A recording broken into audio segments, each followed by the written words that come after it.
Dan Marsden, you are ex-director of Savills, and now you help agents and traditional businesses grow through using social media, training, accountability.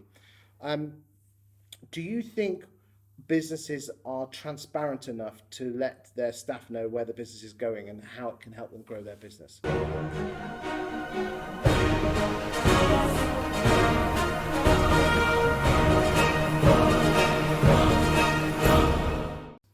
Short answer is no.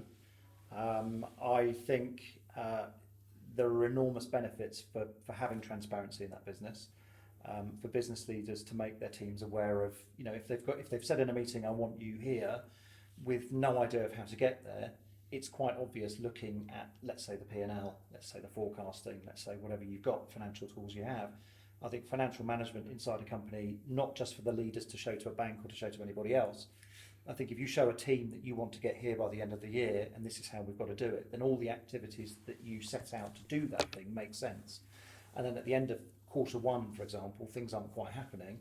Your team know why you're concerned. Your team know why you're pulling them up. Are you actually saying get your P&L out and showing where the wages, the portal costs, the advertising costs? You can. I mean, there are different views on transparency on wages.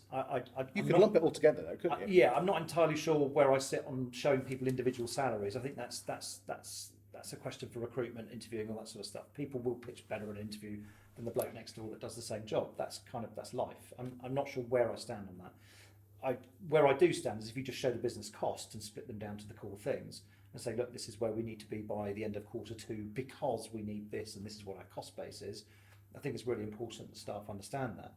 Without that, I don't think you can have the accountability at the end of it to say, you lot are bloody useless, you haven't got us there because you haven't got us there. That's not good enough. And I think that's harsh. Do you think bosses are worried that they're giving too much away to their team?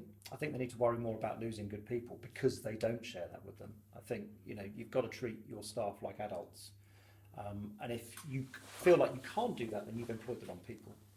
I think everybody has to pull in the same direction. For everybody to pull in the same direction, you've got to show them where you need to be and how you get there. Okay, so if there's a boss watching this, what advice would you do? How would you start that process off? Is it a case of just getting everyone together and showing them the numbers? Grasp the nestle. Yeah, I think so. Scary as hell, though, mate.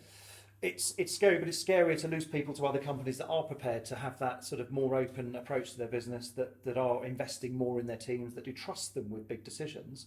If you give people the reasoning why you're asking them to do certain things, why we're spending 10 grand on marketing here, but we want this from it, and you're measuring and you're doing, that process is a lot easier. And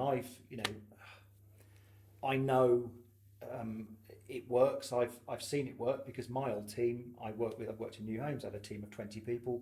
All of those 20 people had full sight of the P&L. It sat on a drive. They could look at it all they liked. So when we said this is where we need to be by the end of this quarter, they knew we had to be there at the end of this quarter. Otherwise, there's a knock-on effect. And ultimately, if you're working in a company that's salaried and bonused, people then understand why the bonus is affected. But by the same token, if they improve what they're doing, they get more bonus. So it can only be a good thing. And I think there's nervousness for certain people, either A, because their businesses aren't doing very well, or somebody might challenge a decision they're making on spending money in a certain direction. I think people should not be nervous about it. I think if you're confident in what you're doing, then open it up. Just show sort of a redacted version of it, but show them something that illustrates why you need to be here at a certain point. That's kind of it. Thank you very much. Pleasure.